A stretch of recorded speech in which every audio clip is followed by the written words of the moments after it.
All right, so today we're going to talk about Greek city-states.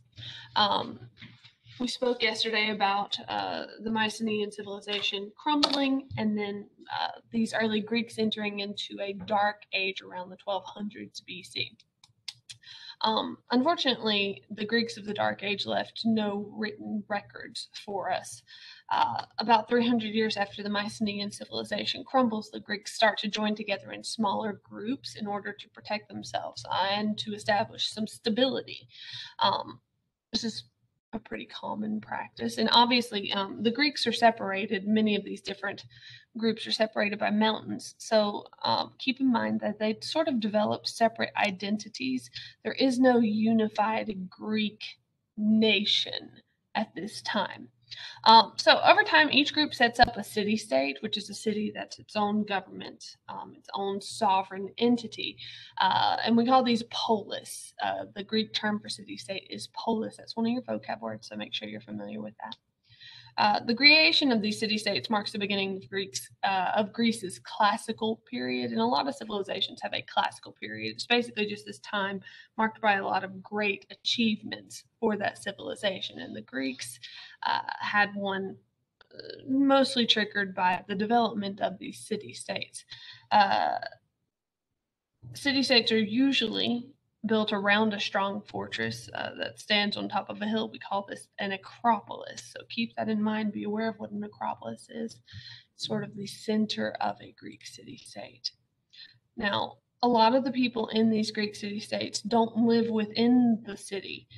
They actually mostly, especially group people like farmers, live outside of the city. They aren't within the walls. However, when there is a war or the city-state comes under threat, women, children, the elderly, those who can't defend themselves or can't fight, they would gather within the walls of the city-state and for protection, and the men would go out and do the fighting. Also, within a Greek city-state, a location called the agora, the marketplace, is very important. This agora is basically like a gathering location. People come there to sell their goods. Farmers come there to sell crops and trade crops. Craftsmen's goods and things that they can't make for themselves. At the same time, these open marketplaces, and it is open, like the picture on the left is a kind of concept of what an agora would have looked like. It's an open marketplace, and in this open space, they have shops. There are people there to trade, but also they gather for religious ceremonies. They gather for political discussions. The agora is sort of the center of life in a Greek city-state.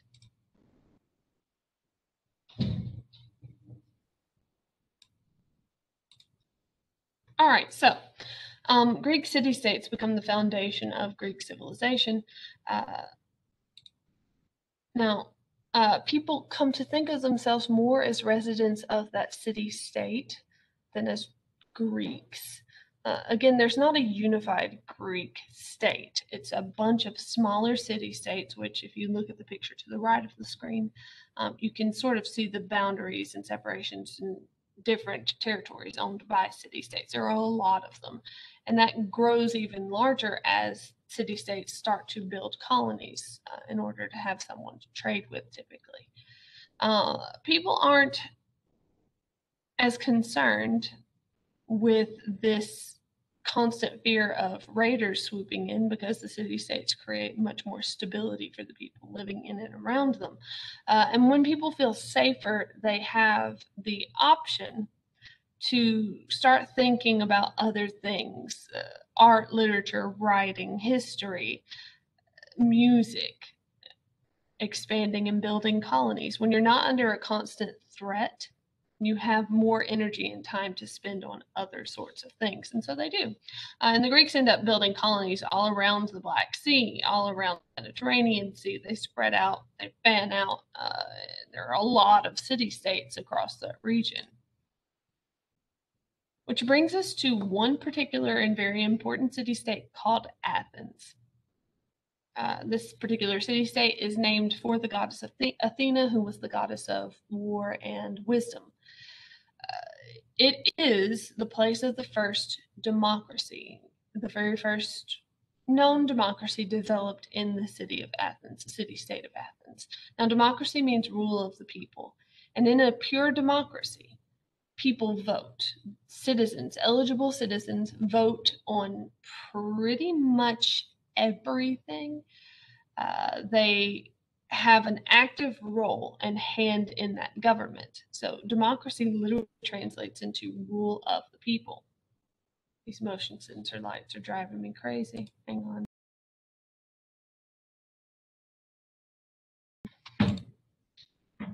So, you guys are familiar with democracy, right? That's a relatively familiar concept for you. You did have civics last year. Would have theoretically you should have learned about democracy and republics and things like that. Yes? That's right, Megan. In a democracy, people vote on pretty much everything. That being said, we do not have a democracy the way the Greeks viewed democracy. We actually live in a republic or a representative democracy where you elect people to make the decisions for you and represent you in government. We do this mostly because the United States is too large to have a pure democracy that everybody votes on every single issue. The Greeks would not view our form of government as a democracy at all. They would say we have an oligarchy. Now, an oligarchy literally translates into rule of the few. You need to make a note of that. It's not one of your vocab words, but you need to be familiar with what an oligarchy is. It's where a few people, a much smaller group of people, actually hold the power in government. And the Greeks would have said that we have an oligarchy, not a democracy. Now, democracy originates in Athens, but it's not the original form of government in Athens. In fact, the city of Athens used to have kings that ruled the city-state. Later on, aristocrats, that's your wealthy upper-class nobility, they actually took power and they ran the city. And so your average citizens had very little power or influence in Athens for a long time. They dominate the society, they dominate the economy, they make the decisions.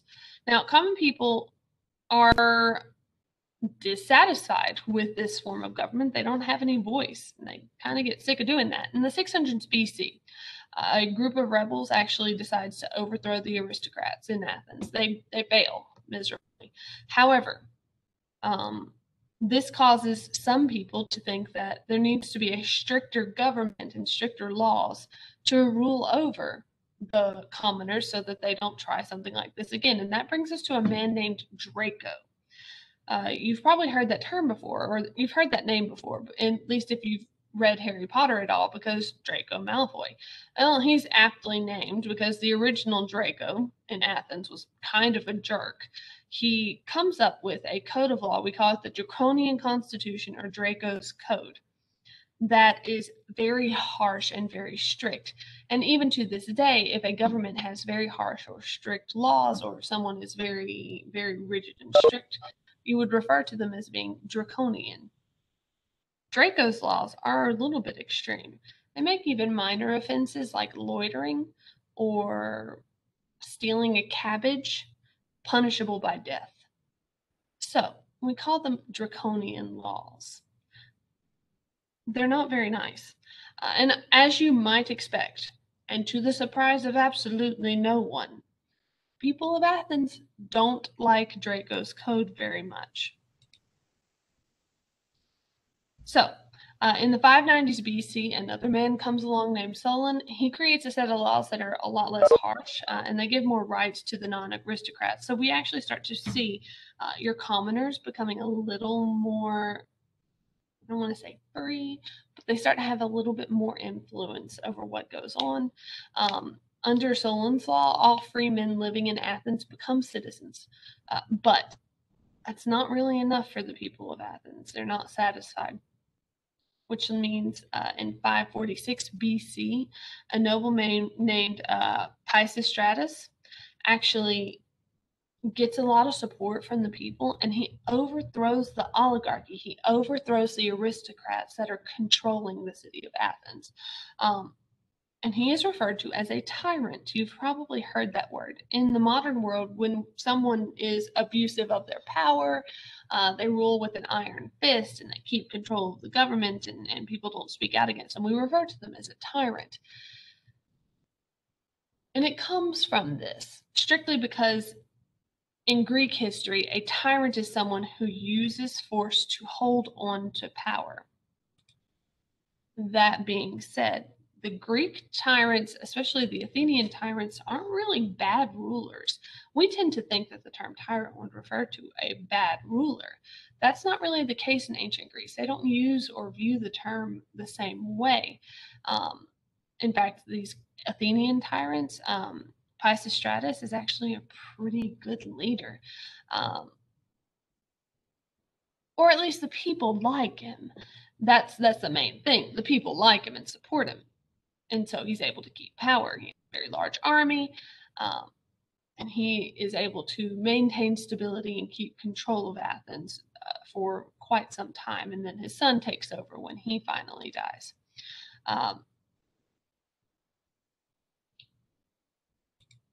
That doesn't last a super long time. The aristocrats are not happy that they don't have control over the city, so they actually convince a rival city-state to attack Athens and then return themselves to power for a little while. So the oligarchy is reinstated for a time after the fall of the tyrants. And then in around 500 BC, a new leader named Cleisthenes, I'm trying to make sure I'm saying the Greek words right. He gains power. He's an aristocrat. He's actually an upper class individual from a wealthy, well-to-do family.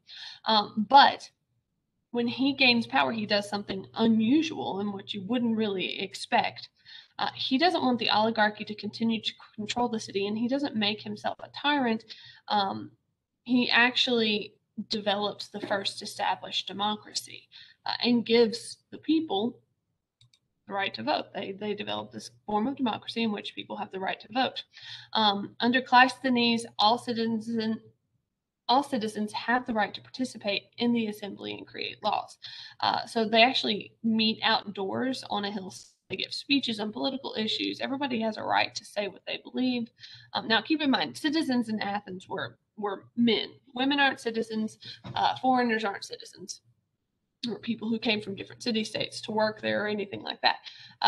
It's strictly men. Only men really have any sort of influence in government in Athens, even in a time period during which they were a democracy. Women are not considered important in Athens. Now, the experience of a woman living in Greece is not the same in every single city-state. Spartan women have a lot more influence and rights, but in Athens, women really don't have any influence or power at all. Back to Athens and democracy. They meet outside on hillsides, they give these political speeches, and they try to convince each other. The Athenians love debates, so they really encourage people to speak up and share what they believe and contribute to the ongoing discussion. And then the assembly votes on the issue, usually through a show of hands. Sometimes they use a secret ballot, on certain issues, but for the most part, your vote is very open. Everybody knows how you voted. Now, the number of people voting in the assembly changes from day to day, but typically for big decisions, they require there to be about 6,000 people present to vote. So it's kind of a big deal voting in Athens, and a lot of people have to be involved in this process. We do not have this form of democracy, which is called a direct democracy, in the United States, mostly because it's not really possible with the number of people and the population that we have for every single person to vote. You could argue that now it might be more possible with the internet if we were to move to something like online voting, for example. Democracy is definitely not the same now as it was then. And we're actually going to stop here for today. Does anyone have any questions about Athenian democracy? We'll have a little bit more tomorrow. But we are going to pause here.